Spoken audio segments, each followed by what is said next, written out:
Welcome to this edition of Morgan You Asked For podcast. Ryan Morgan here along with Trevor Voss. A couple days after the Super Bowl, Eagles dominate the Chiefs.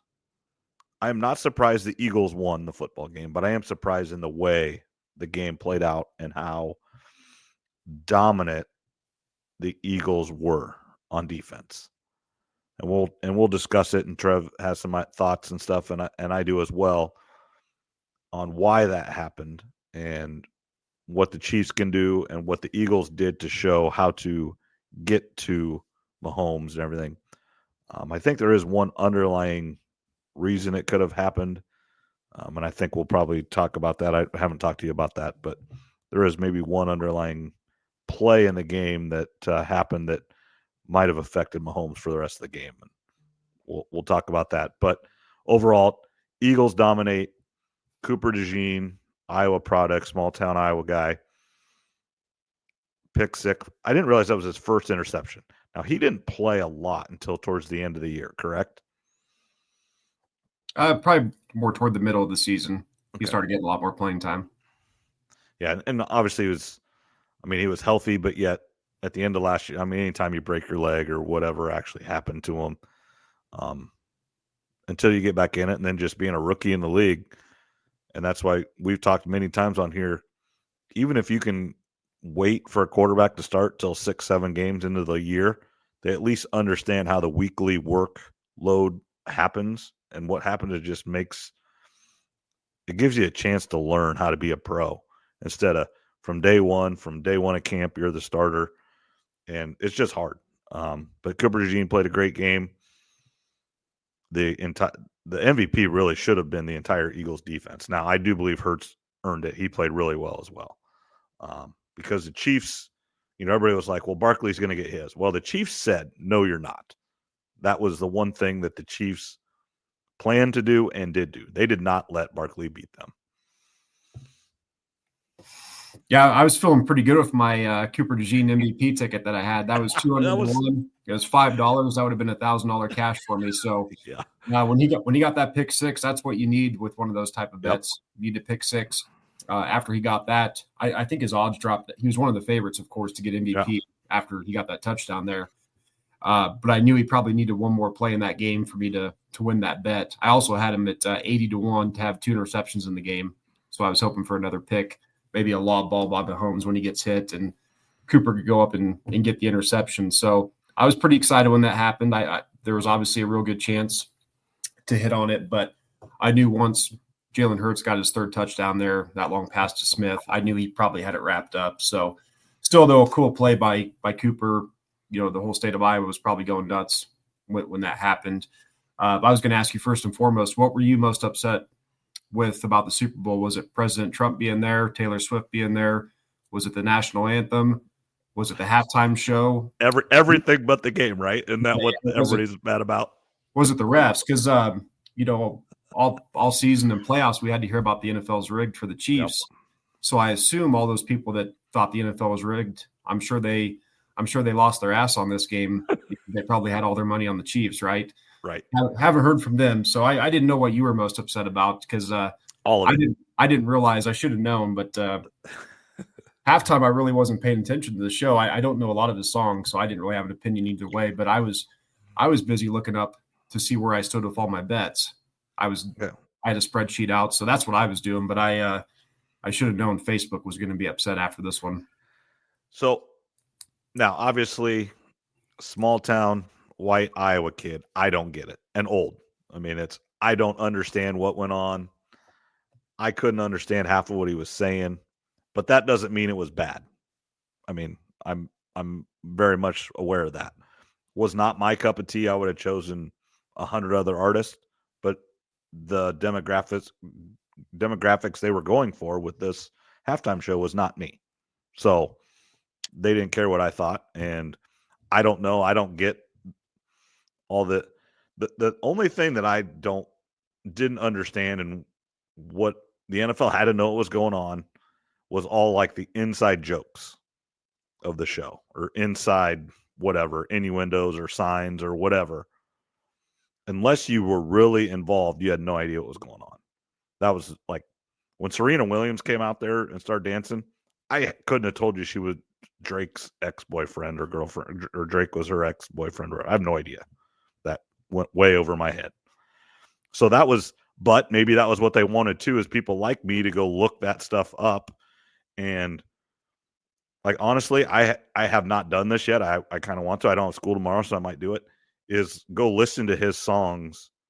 Like, now, this is really weird for me to say, but I listen to podcasts and listen to everything on double time, 2 times speed, and it's fine for me. But I'm going to have to like go listen to his stuff in halftime or something, because maybe I just can't hear anymore, but I couldn't hear what he was saying. So I need to like listen to the songs and like figure out what was actually being said.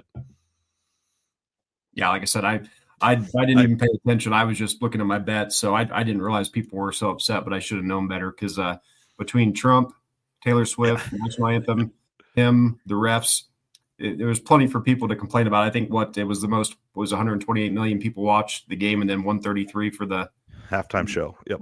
So yeah, you knew it's always going to be split. It was just funny getting on Facebook afterwards. I enjoy that type of stuff. I like seeing people arguing and being upset over silly stuff. Now, again, who knows what's actually going on, and ever since COVID and all that, where they pumped in noise, I'm always just a little bit leery on what I hear on broadcast, because you don't know if it's real or not. But when Trump was shown or whatever, it seemed to me like it was a loud cheer. Then obviously when Taylor Swift, there was a boo. Now, am I right in hearing this, that Taylor's from Philadelphia? Is she from there? I think she's got a place there. I don't know if she's that may be right, that she could be from Philadelphia. I guess I don't know. Or from the area. I mean, maybe not right at Philadelphia. Mm-hmm. But expect nothing less from Eagles fans. They booed Santa Claus and threw batteries at him. So, I mean, they're going to – now, most of those people that booed probably have bought her albums and went to her shows and cheered, but just in the moment, they're going to boo her just because she's a Chiefs fan. So I can't blame them, but they're Eagles fans and they're nuts and they'll boo anybody. Yeah, they'll boo anyone, like you said. And kind of getting into the game here, we didn't know it at the time, but the game was over after the second play of offense for the Chiefs. I mean, they got the first down on the first pass play, and after that, game over. And the Philly, Patrick Mahomes was off. It was one of his worst performances ever. And the Chiefs defensive line rushing 4, they manhandled the Chiefs. I mean, it was over from the beginning, and it was disappointing, because we thought the Super Bowl had a lot to live up to potentially, and it didn't. Just one of the least entertaining Super Bowls in a long time. Yeah, it was with the Eagles being up 34-0. Now, the Chiefs made a little bit of a run, and it was starting to get, especially, obviously before game bets were done for, but in-game bets got really interesting, because, second half lines, and, there were people that had, I know some people that just kept throwing more money on the Chiefs when it was 10-0, 17-0, 24-0. And they just kept going. They just kept going to the Chiefs. I'm like, guys, I don't think it's counted. So that there's some people that lost several bets on the Chiefs because they just thought that Mahomes would turn it back on. But do you think Mahomes got hurt when he hit his head on the turf? He might have, but he was just off all game. And this isn't the first time that Mahomes has been off in a Super Bowl when he's getting pressured. We saw that with the Bucs one too. It was the same thing. This was this. It's almost like Sirianni went and looked at the Tampa Bay film, and they did the same thing. A good D-line, a young D-line, that gets to the Chiefs. That's their kryptonite. Well, it's the same thing the Giants did to Tom Brady. It's getting a pass rush with 4, because if you can get with just 4, you're already winning the number battle. You got 4 versus 5 offensive linemen plus the quarterback. It's a 4 versus 6. So the defense is automatically winning the number matchup there. So it was from the very beginning. Mahomes might have got hurt on that play, but he was still off. I mean, occasionally when he didn't have pressure, he was missing throws. And when you look in, people are talking about the all-time him and Brady. Obviously, Brady's got the 7 rings. We know that. Brady's beat him twice in the playoffs, once in the Super Bowl. So that's where Brady has him. That can't really be argued. Brady's 3 losses are by an average of 5 points. Right. In the Super Bowls. Mahomes is by 20. I heard this today or yesterday. I can't remember which day. When Brady walked off the field the last time on all 10 Super Bowls on offense, when he walked off the field, his team was ahead. That's pretty good. Yeah, and Brady never put his team in the hole. He never had bad interceptions. I mean, he did have that one versus Atlanta, but he came back in that one. Right. Most of the time, Brady wouldn't let his team get down, even if things weren't going well. He'd get to different plays. They'd run the ball a little bit, punt it, try to figure stuff out on the sideline. Mahomes had 2 interceptions early. That second one before half there, when they were backed up in their own end zone. I mean, that pretty much sealed the game. You could say the Cooper DeJean did one, probably sealed it too, but that was only 17-0 at that point. So, yeah, it's a little bit weird. One thing that does work in Mahomes' favor, though, Brady was 34 years old when he played in this Super Bowl, right, and he was actually 37 when he won his 4th. Patrick Mahomes is only 29. So right. Mahomes he's ahead of schedule as far as age goes. He needs to get a Super Bowl, at least 1 in the next 4 years.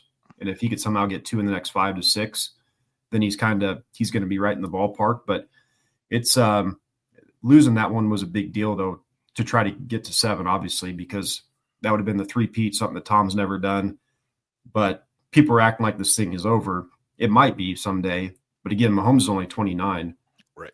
So he's got the age advantage right now. We'll see what happens. And, as far as the Chiefs long term, I think the biggest thing is how long does Andy Reid coach? If he coaches 4 or 5 more years there, then I'm sure Patrick Mahomes will probably get another ring. If Andy Reid retires in 2 or 3 more seasons, who knows, right? Yeah, people do forget that there was a 10-year drought between Super Bowls for Brady. Now, some of it's skewed because Brady played till he was 45 years old, and you cannot count on Mahomes playing until he's 45. I mean, I just wouldn't. He's probably got 10 more years. I mean, that'd be what you should be looking at. Any more than that, it's definitely bonus time. Yeah, he's on. He hasn't made the turn yet. He's getting ready to tee off on number 8 at Hawkeyes. Yep. The 6-pack's getting small. He's running out of beers. He needs a hot dog at the turn, but he's not at the turn yet. I'd say he's right about number 8. Yeah, it was a disappointing Super Bowl. Did you have any prop bets or anything on the game? No. The one thing I did do, I won Whitford's thing. So okay, I picked the Eagles just because I thought Van might pick the Chiefs because they were favored. So I picked the Eagles, not knowing for sure, and I did win. So actually, and I don't even know how much money I win. So I did win that. No, I've really decreased my betting. I don't know why, but just go watch the games, enjoy it, and I used to bet almost every game, but now it's just it's I don't know, for some reason I think I almost did it too much, and so now to get that feeling that you want to feel, I got to bet too much, and it's not. Yep. The $10 bet doesn't do anything for me, I guess, anymore. Kind of like the $5 blackjack table. It's like it doesn't even. Not that the money is the problem. It's just you want that adrenaline rush, and I guess I've done it too much. Yeah, I won about 3/4 of my money back on props. So there was a couple others that came close, but fell a little bit short, which is to be expected. Mm-hmm. Unlike you, I really didn't bet much during the season just because I'm not good at it. But for the Super Bowl, I decided to do a bunch of props. Yeah. And it made it interesting, especially in the second half when the Chiefs actually started getting some yards and points on the board. Some other bets came alive. So, yeah, just overall a disappointing Super Bowl, but it kind of puts, we thought even before the season, Nick Sirianni was in trouble. If you remember how last season ended, he actually had to have a meeting with the owner and the GM to discuss his future. The coordinators they brought in, that wasn't his decision. So he was on the hot seat. That wasn't just something that was made up. Philadelphia, they move on from coaches. Doug Peterson won a Super Bowl, moved on from him. They move on from quarterback. So his seat was definitely hot. And then again, after week 4, when they started 2-2, had the whole incident with the fans, He shoves his head. All of us thought this isn't looking good. And whatever happened at that moment, the Eagles never looked back after that week. No, they were the best team. They were the most dominant in the playoffs, not close. And they were good. That defense just kept getting better and better and better. And obviously, they're taking a hit with Kellen Moore leaving to go be the Saints head coach. I'm surprised he's not the Cowboys coach. Now, I think he probably should have been maybe a while ago, but I'm surprised he's not the Cowboys coach. I kind of thought he might go back there. He's only been an offensive coordinator, I think, for 2 or 3 years. So he's really moved up the ladder quick. But the Saints, he'll be fired from the Saints in 2 or 3 years. Right. And then he'll go somewhere else. And yeah, that's about the worst job right now. I think they're about $60 million over the cap going into next season. So that's a terrible job right now. But yeah, the Eagles have to get him replaced. Vic Fangio's sticking around, which is good for them. Again, they're hitting on a bunch of draft picks. Howie Roseman's going to go down as one of the best GMs of all time. He's won multiple Super Bowls now with the Eagles with 2 different coaches and 2 different quarterbacks. Right. And he's been to a lot because I shouldn't say Super Bowls, but going back, I think he's been there since 2000, 2001, roughly. So 20, 25 years. And he's been to like 8 NFC Championship games because Reed kept getting there and couldn't get to the Super Bowl. Then he finally got to one with McNabb and Terrell Owens. And they did lose it, and then obviously they've been to 3 here in the last 7 years, 6 years, whatever it is, maybe 8. So he's been super successful for a long time. It's not a flash in the pan. They got a good owner, good GM. They're going to be just fine. Just kind of a fun fact, and I think we have talked about this, but Sirianni played with Campbell at Mount Union. Yeah, I think you told me that a while back. So Sirianni, everything's changed for him, for Jalen Hurts. I think one interesting thing is everybody kind of agreed the top 4 quarterbacks in the NFL were Mahomes, Allen, Burrow, and Lamar Jackson, whatever order you want to put in. Yep. And we were kind of wondering who takes that 5th spot all year. I think Jalen Hurts has to enter that now. I think going into next year, it's 6 through 10 is what everybody's going to argue about. The top 5 are kind of solidified now. It just depends what order you want to put them in. Yeah, Hurts just wins. Alabama. He won in high school. He won at Alabama. Played in a couple championships. Obviously got benched. I believe he lost another one, but then came back and won an SEC championship game for him after not playing all year. Went to Oklahoma, had a really good year. I think runner-up in the Heisman. And then what has he been in the league? 5 years? Roughly? 6? Yeah, I think about 5. Yeah, that sounds about right. So 2 Super Bowls, not bad. Mm-hmm. Yeah, it's a really good win for him, and he's played well in both Super Bowls too. Right. Yeah, he was the MVP. He probably still could have been the MVP, but they just don't give it to the team that does lose. But he played unbelievable in the last one. I almost think he played better in the last one than he did this one. Yeah, definitely. He just had the big fumble in the previous one. But yeah, he played great. And, for the Eagles, they've hit on a ton of draft picks. We talk about the importance of that. They've got all these guys on rookie. Cooper DeJean's one of the draft picks that they've hit on, one of the many. And they can bring in Barkley. They made a trade for A.J. Brown a few years ago. That's what hitting on draft picks does. It gives you a lot of flexibility to make trades, free agents, and you've got guys on cheap contracts. And what they've done also is they've taken – you look at Cooper DeJean and Jalen Carter, for example, those 2 players. They drafted them in places to be able to pay them way less than their value because Jalen Carter is a top 2 or 3 pick, but he was involved in that car chase wreck that killed that lady in Georgia, and so some people took him off the board. DeJean is a first-round draft pick.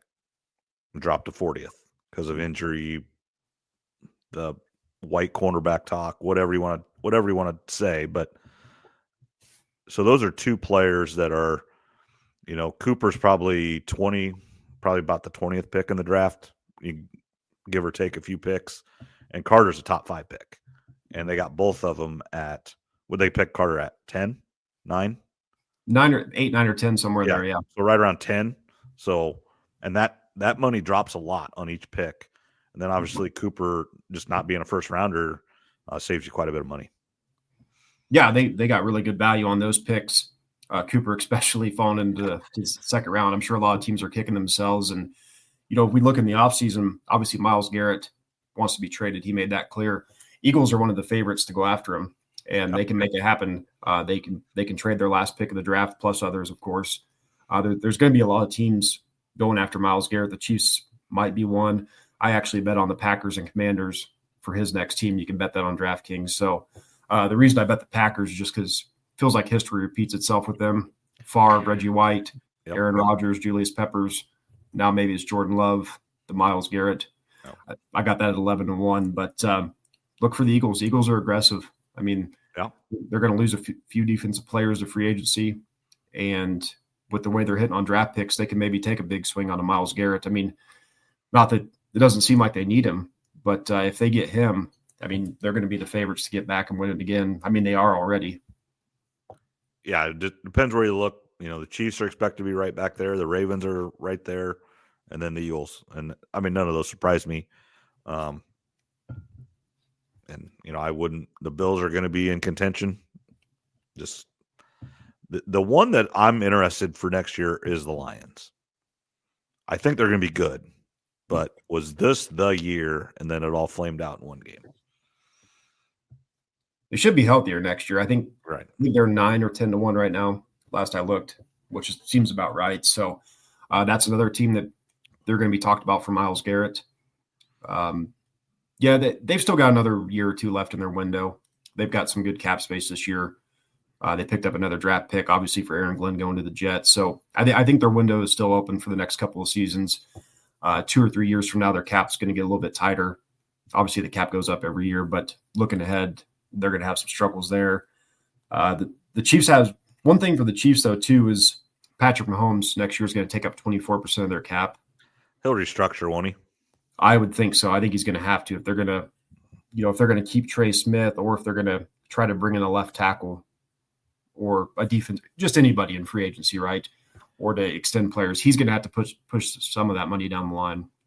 Yeah, I do think there's several potential free agents. I think the Chiefs can let the receivers go. I think he is kind of like Brady, where you need good ones, but you don't need great ones. And, you know, they're all kind of older. If the Chiefs receivers 5 years ago would have been all world, but they're just all a little bit older. I think Hollywood Brown can go. Hopkins can go, and that's fine. I think the one guy they do need to sign is Bolton, the linebacker, though. That's the one guy I think they don't want to let go. Guard Trey Smith is probably their biggest. That's who the Bears want. Yeah, that's who the Bears want. If the Chiefs don't sign him. For the Chiefs, those old guys, you mentioned a receiver, fine, because they're going to get Rashee Rice back next year, and Xavier looks good. So they've got their 1-2 punch there at receiver. So they've got to get left tackle figured out. Future tight end. There are some Chiefs fans online that think Noah Gray can be the guy. He could be a starter, but he's not a game changer in my opinion. Right. So it's a good tight end draft. Tight ends, running backs, defensive tackles. There's a lot of depth in this draft. So I think the Chiefs might look at some tight ends in later rounds. Yeah, it's what did you think of Kelsey? Just didn't look. I think it was almost like shocked, like didn't know what was going on. Looked a little bit uninterested, but I do think it was just, I can't believe this is happening. I mean, that's just reality of players and everything. It's like there was no inkling, or, obviously, players and people run situations through their mind. And everybody hears that, some company does 10,000 variations of this. I would say in 10,000 variations, very few people would have had ever 34-0 Eagles ahead. I mean, just that was not in the cards. And so everybody's just shocked. Yeah, I wonder what kind of odds you could have got to get Eagles 24, Chiefs nothing to half. That had to be like 250-1 if you would have bet that. Something ridiculous. So, yeah, I think that the Chiefs just got punched in the mouth from the very beginning. Yep. And I don't think they knew what to do. They didn't try to run the ball at all in the first half. Nope. And I was worried about the Eagles getting pass happy. It was the Chiefs that actually had the problem with that. I mean, the Chiefs should have tried to slow the game down a little, get to halftime down 10-0, 13-0, hopefully, at least during the game at that point. Down 24-0, it's basically over. So, yeah, Kelsey's definitely older. Can he play another season? Sure. He's serviceable. He's not elite anymore, of course, but he's serviceable. I think he's an $18 million cap hit, so that's another player they've got to get figured out. Now, if he retires, he retires, but if he wants to come back for a year, maybe he restructures, Mahomes restructures, pushing money down the line and try to open up some of that cap space. Yeah, it's just the reality of the NFL and most leagues is you just got to pass the money down, figure it out later. That's just what you have to do. Yeah, especially when you got Mahomes in his prime. I mean, right. I think his contract goes till 2033 or something like that. So he'll keep pushing money down the line. But yeah, 24% cap hit for a quarterback, that's going to make things difficult. And then the Chiefs, just like the Eagles have been doing the past few years, the Chiefs got to hit on draft picks. They've got to find a future left tackle. I thought I heard this the other day that all 5 Super Bowls that Mahomes has played in, has he had a different starting left tackle in all 5? Ooh, maybe like this. And this game shows you Tui's a good guard. He's really good guard, but he's not a tackle, and it showed. And it just shows you the difference in athleticism / skill set needed from an interior lineman to an outside left tackle. That's why the left tackle gets paid the most money. Yeah, or right tackle if it's in Lamar's case. But yeah, the Chiefs' offensive line was overwhelmed from the second play. Essentially, like I said, they got that first down right out of the way, and then it was all downhill from there. So yeah, it was a disappointing Super Bowl. I thought it could have been. Obviously, I think most people thought it would have been a lot better. Most people had it as a 3 or 4 point game either way, depending on what side you picked, and it was a butt whooping and good for the Eagles. Any other thoughts on the game? We got free agency coming up. Yeah, about 2 weeks and everything starts again, right? It always used to be March 1st, is when the new year started. Is that still the case, or did it change? So the combine starts at the end of this month, goes into March, and then the first day of NFL free agency is March 12th, which probably means the first day of free agency is actually March 10th. All the deals are going to get done. They just can't announce them yet. Is that when the legal tampering? I mean, they literally call it that, don't they? The legal tampering happens. Legal tampering. So March 12th, that first day of free agency is one of my favorite days of the year because it's every 5 minutes you got somebody signing somewhere. Really, the first 2 days are the most active. So looking forward to that. We got the draft at the end of April. Gives us some stuff to talk about. But yeah, for the Super Bowl, I mean, it was not a whole lot to talk about other than the game, not much to talk about. But as far as legacy goes, where Hurts and Sirianni are moving up, can Patrick Mahomes now ever catch Brady? I think those are more the big topics in the actual game because the game was over early. Yeah, I mean, I couldn't believe it. I mean, am I surprised the Eagles won? No. I'm just amazed that the Chiefs got, like you said it perfect, just punched in the mouth, and they did not respond at all. No, and that just surprises me. I mean, yeah, it was definitely surprising. It was like the Bucs Super Bowl all over again, except worse. Yeah. All right. What do you want to talk about next? You want to talk about the Iowa women? Let's go there first. Then we'll do the Iowa men and then the Iowa State men. Yeah. Iowa women had a good win last night against Nebraska. Lucy Olson went off again. She's 33, 32. 33 or 32, yeah. She's a lot more comfortable than she was. They're kind of in that middle stretch of the season. So they're playing a lot better. A good win for them. I think I looked at the bracketology before we got started. They're still around an 8 or 9 seed, depending on who you're looking at. But they're hitting their stride. They've got Rutgers coming up. That's a winnable game. I think their last 2 games of the season are Wisconsin and Michigan. They need to beat those 2 teams. But in between those games, they've got Ohio State and UCLA. So I'll be interested to see how they play against those. Are they on the road or are they at home? I mean, those are 2 of the best teams in the country. But Ohio State's on the road. Ohio State's number 9, and then UCLA is at Carver. Yeah, and they're number 1, right? Mm-hmm. Yeah, and just in the women's basketball, universe, Texas beat South Carolina yesterday or Sunday. I think yesterday. Ended a 37-game SEC winning streak.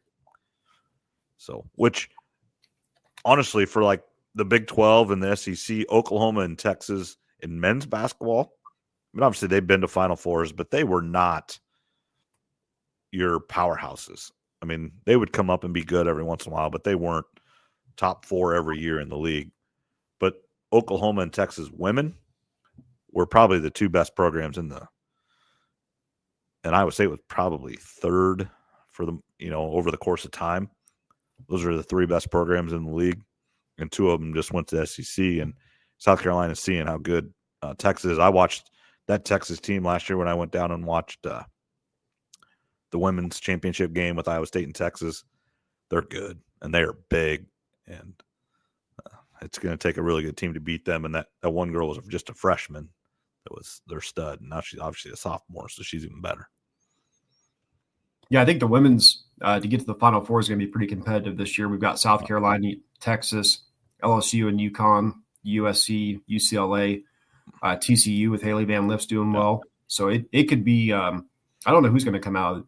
I mean, obviously UCLA is number one right now. South Carolina, how could you ever count them out when it comes to tournament time? But no, Iowa women are they're getting back on track now. So they got to get the win versus Rutgers, hopefully win those last two of the season, like I said, against Michigan and Wisconsin. And then, if you lose to Ohio State and UCLA, it is what it is. I'm more interested, can they keep it close and kind of keep that momentum going into tournament time? Yeah, you just want them to get into the tournament, and then you just see what happens. Obviously the seniors and the experienced players have played a lot of games and understand every situation. And, they don't have the horses as they've had before, but experience doesn't hurt anything. No, and if Lucy Olson could, start going for 24, 28, 30 a game, I mean, they really could be a tough outcome tournament time. If, I don't know, between Lucy Olson, Stolke, Sydney, and McCabe, if you can get 50 points or so out of those four, or even more than that, they're going to be a tough out. I think what's going to end up costing them, though, in a close game might be free throw shooting. Which is amazing. And Iowa State's the same way. For years and years and years, Iowa State women shot 90-some%. This year, it's like 67%. Now, there's one person that's a big culprit in the Iowa State game. I can't speak on Iowa, but Audie Crooks is not the greatest free throw shooter in the world, and she gets there a lot. Yeah, Iowa, Lucy's been missing some free throws too, but like I said, they're hitting their stride. It's a little bit more fun to watch. When they had that 5 or 6 game losing streak, it was pretty rough there for a little bit, but it took them a little bit. We talked about the veteran starting 5 that they have. They're kind of rotating in the freshmen. It seemed like 2 different teams. Now they're kind of gelling as one team, so they're hitting their stride at the right time. That's good. Just to hit it, Iowa State women, they're winning the games they're probably supposed to win. They're losing the games they're probably supposed to lose. They're very much on the bubble. They are not in the tournament. They need to win. Some games coming down the stretch. Hopefully they can. Addie Brown is starting to turn it on a little bit and score a little bit more. Crooks is doing her thing. And then the last couple of games, a couple other girls have hit 3-4 3-pointers. If they get 3 people to score, they're tough to beat. But unfortunately, too many times this year, it's only been two girls scoring. And then they'll get beat in that situation too many times. Yeah, Iowa State women haven't quite lived up to the expectations that we thought, but thankfully for Iowa State, the men have. I suppose we better get to them now. They're back on track as well, and they're healthy again. Yeah, let's go to Iowa first. Let's not. I know you just can't stand them at all. I've got nothing to say about Fran McCaffrey in Iowa, so I'll let you take it and then go to Iowa State because no comment on Iowa men's basketball. They're not worth talking about. Yeah, it's time to move on, and Fran needs to go. However you want to do it, fire, mutual, retire, whatever it is. I hope Beth gets, and this will be her biggest fire situation yet. I mean, I know she did Brian Ferentz, but this will be the biggest thing she has to do and biggest decision. And hopefully she does it and does it the right way, and they can move on and get better. But as a Cyclone fan, I want the Hawks to win a few games here and keep them around. Have you I know we talked a little bit last time. Have you heard any names coming up, possible replacements for the job? I mean, it's Darren DeVries. I know we talked to him last time, but any others that you've heard? No, and then it's just you go down the list and see. I think it's tricky. It's just like the Iowa football job when it opens. Everybody's like, "Well, Seth Wallace, LeVar Woods." You got to remember, the SEC and Big Ten. It hasn't enacted yet, but those two conferences are going to start getting so much more money than everybody else starting next year, maybe even the year after. Whenever all this new stuff happens, they're going to go to like $100 million in TV money when the Big 12 and the ACC is going to be like 50 or maybe 60. So that's $40 more million. So this job is so much better than, let's just say a Kansas State, a BYU, Utah, and Arizona State. And I don't think Bobby Hurley is a guy, but a guy like Bobby Hurley at Arizona State, proven he's won at lower levels, a big name. Iowa can go get him if they want. They can afford it. They can do it. Now, they don't need to go to a mid-major now. They're going to, and even an Iowa State type guy. Yes, Iowa State right now is a top 10 team in the country, so it's not happening. But a Big 12 coach besides Kansas and probably besides Houston and Arizona, those three that are kind of basketball schools, and ACC, for some reason, I don't know what happened. What has happened to that basketball conference, but it's god-awful. Duke can win a national championship, but there's not another team that can win a national championship. And you and I in our lifetimes, there was times where 8 teams in the ACC could have won a national championship each year. I mean, the ACC tournament cannot miss, much like the Big East tournament was when we were even a little bit younger than that. But an ACC coach besides Duke, Carolina, probably Louisville, those three are out. But the Virginia Tech's head coach, Iowa's a better job. I can make an argument that Virginia, it's a better job at Iowa. Syracuse, I think, is probably a better job than Iowa. Now, Boeheim made it work, but Boeheim's not there anymore. I think that's probably a better job. Georgia Tech, better job. I mean, Iowa's a good job. So they can go get people, and I hope for the basketball and for football when that happens, and it's, as you're talking about on hole 8 turning around. Well, Kirk Ferentz is on 17. He's teeing off up the hill. Hard shot, but he's on 17. Yeah, Beth's going to have some decisions to make, obviously, with Fran, and then ultimately with Kirk, just given his age. Yeah. He's closer to retirement each and every year. So, yeah, some big decisions coming up for both those positions. Let's focus on more of a positive with Iowa State men. And are they fully healthy right now? Yeah. I mean, obviously Lipsey's got a broken thumb, but he's playing. He's played every time. This team, and this will be interesting, if Iowa State can, let's say they lose one more conference game at Houston. Let's just say, that's the most logical one. And then get to the Big 12 tournament and get to the championship game. And you win or lose, it doesn't really matter on your seed or anything. Let's say they lose 2 more games total with Monsilovich, as long as no one else gets hurt. That means that with their starting lineup and fully healthy, they would have lost 3 games. So let's say they lost a buzzer beater against Auburn. Let's say they lose a 5-point game at Houston, and then they lose a 10-point game in the Big 12 championship against Kansas or Houston. So 3 really, really good games. Now, they've got 4 other losses in there. I'm not dismaying that, but the committee's supposed to take into account injuries and availability of players. So when you have that situation, you're a 2 seed for sure, and I think you have an argument for a 1 seed, depending on other teams. Some other teams have to lose. I think Purdue lost today, and Tennessee lost today. So those are teams that are kind of vying for your 2 1 seed, depending on what happens. But it'll be interesting to see if they can win essentially out. And it would be amazing if somehow they would win out, where you truly would have 1 loss without your guy. Then you have a real argument, even though they've got 5 losses on the year. When your starting lineup was intact, you lost on a tip-in against Auburn in the last second.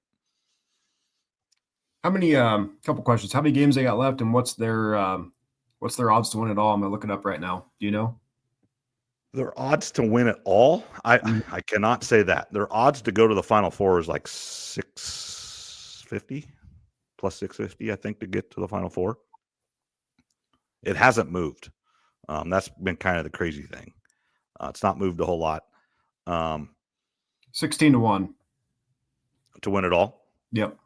And what number would that be? 5 or 6? That's 1, 2, 3, 4. They're the 6th. They're the 7th best odds. 7th. Okay. Mm-hmm. Yep. Yeah. At one time they were like 3rd or 4th, but then obviously you lose 3 in a row. And they're. I mean, you think about. Okay, they lost 3 in a row. One of them was on a 55-footer, and then I think that changes the Kansas State game. And then at Kansas, you were not winning that game. I don't care. You could have been number 1 in the country with the one loss at Auburn. Bill Self is now 38-0 at home on Big Mondays. You weren't winning that game. Yeah, that'd be a tough one. Are you gonna go to the Big 12 championship? Are you gonna go to any tournament games if you can? Have you looked at? Yes, I am planning on going to the NCAA tournament. That's our spring break week. The Big 12 tournament's hard. It's more fun. I've been there before, but we have school until Thursday. We don't have school Friday, so I mean, I could go down. I'm not going to say I'm not going to. Let's just, but I think it's harder because essentially there's people that just plan that every year and they just book all the hotel rooms, get all the tickets, and it's more games and it's just a little bit harder to navigate until you get to the semis and finals, and then you're just spending all kinds of money, and it's super expensive because Cyclone fans are nuts. That's really what it comes down to. That's what's funny. Tonight's game at Florida, Central Florida, you get in for $2. And they were showing up on the screen. I don't know if it was the post game I was watching with Chris Williams and Cyclone Fanatic, or if it was actually on the broadcast. But they were showing the future schedules, and it always on ESPN. It has tickets as low as $2 or $4.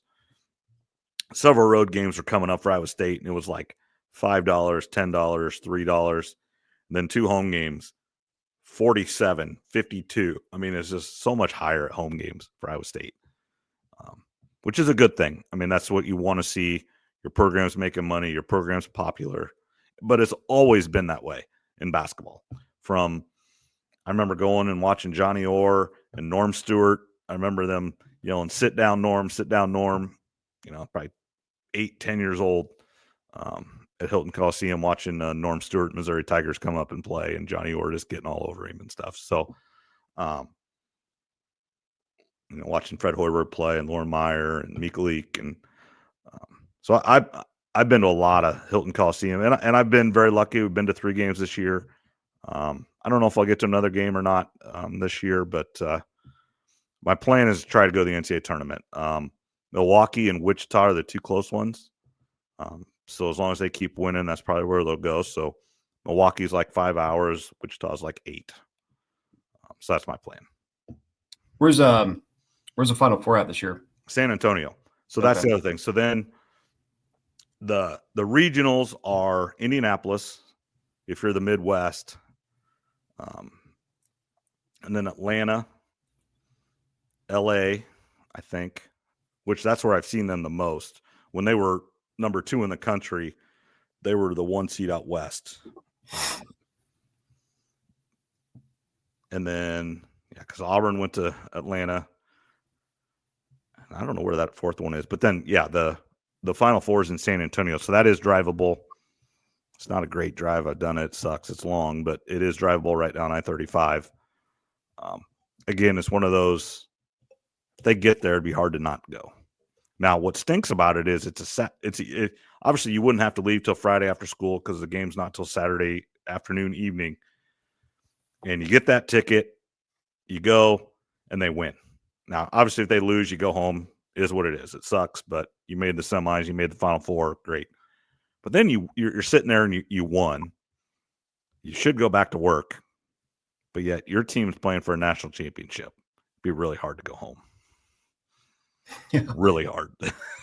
Yeah, that would be. I went, I think it was 2015 or 2014, whatever year, when Duke played Wisconsin in the national title game there in Indianapolis. I forget, I got a ticket for like $30 or $40 to go to that one, sitting way up high. But that was Wisconsin had the big white guy. I forget his name now. Yeah, there you go. There you go. They beat Kentucky in the semis, right? When Mhm. Kentucky was undefeated. Yep. So went to that game. I was hoping Wisconsin would win. I know they were up with. Surprised it was $30, especially with Duke obviously being in Wisconsin is not super far from Indianapolis. Surprised at that. I promise you, if I it was was 10 years ago though, right, if and it Iowa was just State's Lucas in, Oil. So yeah, if Iowa State's playing in the semifinals in the Alamo Dome, you're not going to find a ticket for $30. That's what sucks. no, probably not. But Even if you wait, you're gonna have to. It's been an expensive sports season for you, especially if you keep going to these games. I mean, between football and basketball, you've dropped some money here this past year. But that's why you work. You always make more. I know you guys sometimes make fun of me for doing my umpiring and my reffing and stuff, but that's kind of the money that's that stuff that does it. Like tonight, I go make $100 at a game, and that's a ticket. Or half a ticket, or a third of a ticket. I mean, that's just what and I've done a little bit more this year than most, and a few $1,000s here, a few $1,000s there helps.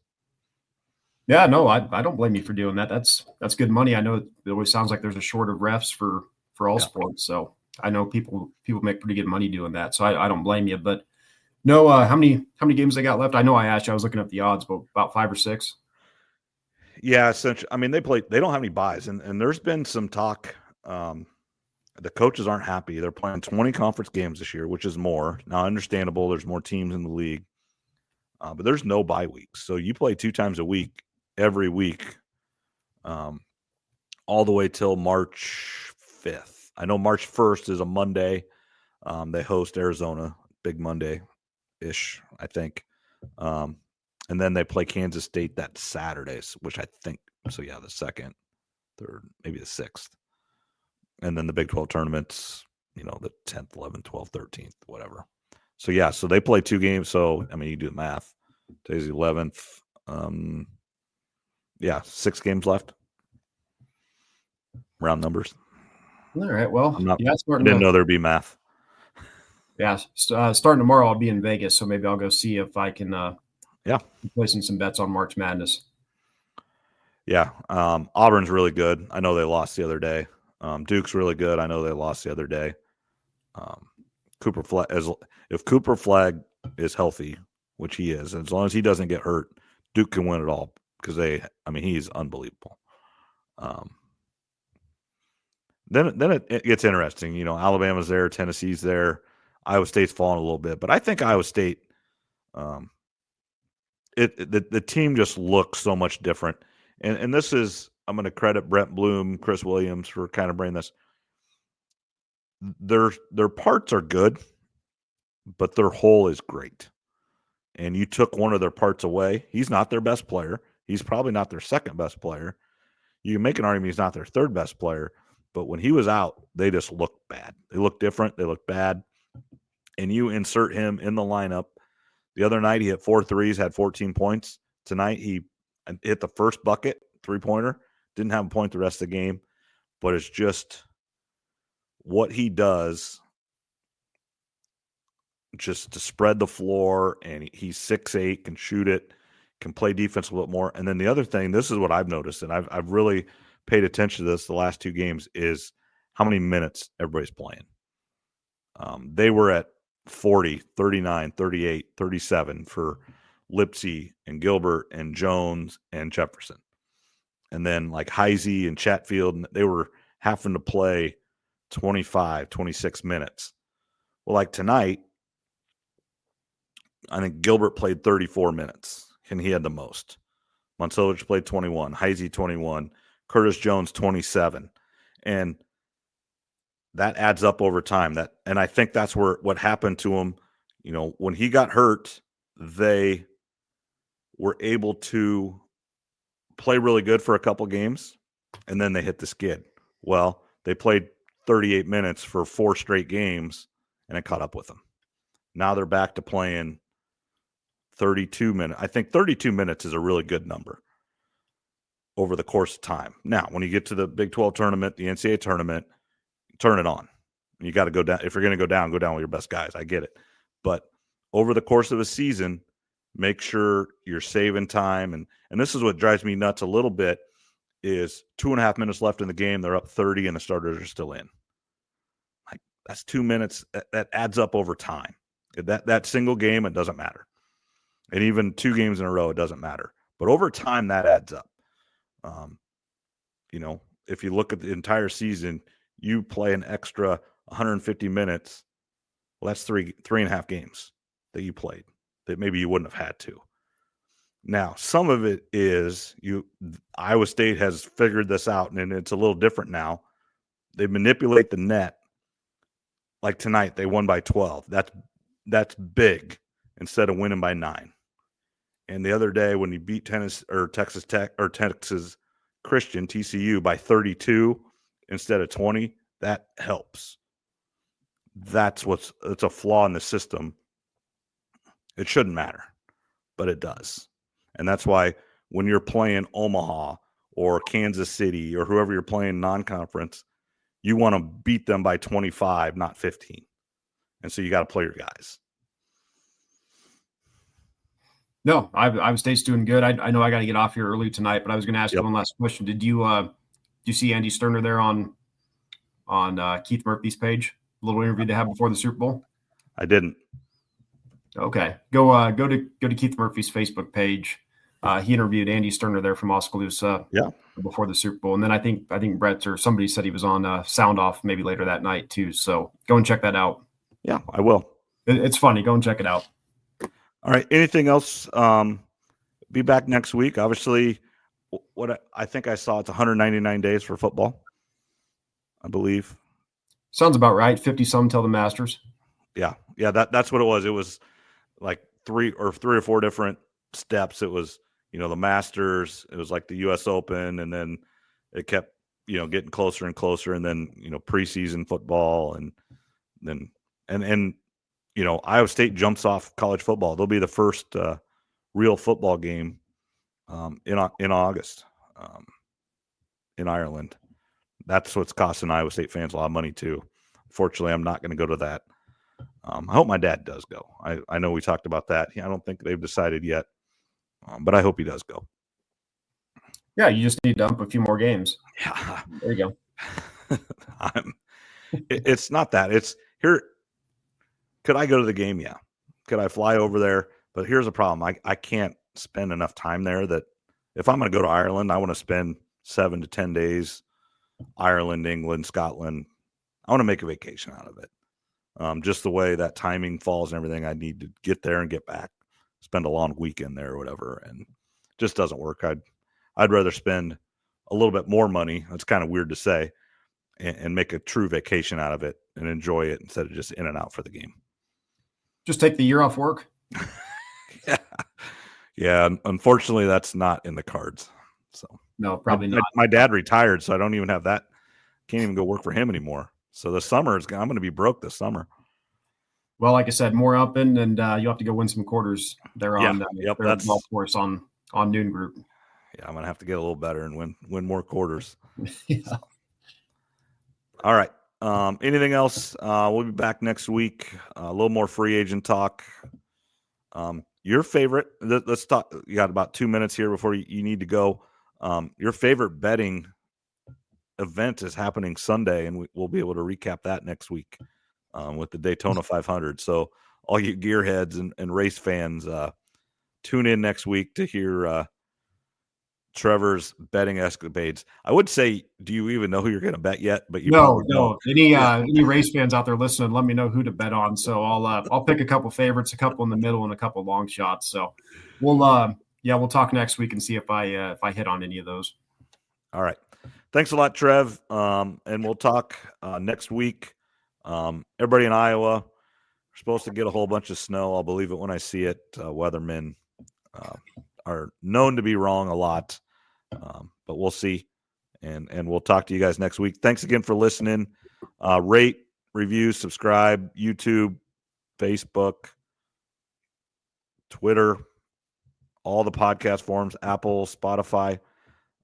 Trev, you don't even know this, but we're trying something different on podcasts. I went to a new site Nobody should notice anything different, but if anybody does, please let me know, and I'll do my best to get it fixed. But we are doing a new different thing. So we're actually not on Spotify. Well, we'll be on Spotify, but it's not through Spotify anymore. So we'll see how that works. If there's any problems, just yell at Morg. Don't yell at me. Yep. Awesome. All right. Thanks a lot, Trev, and we'll talk to you next week. All right. Have a good one.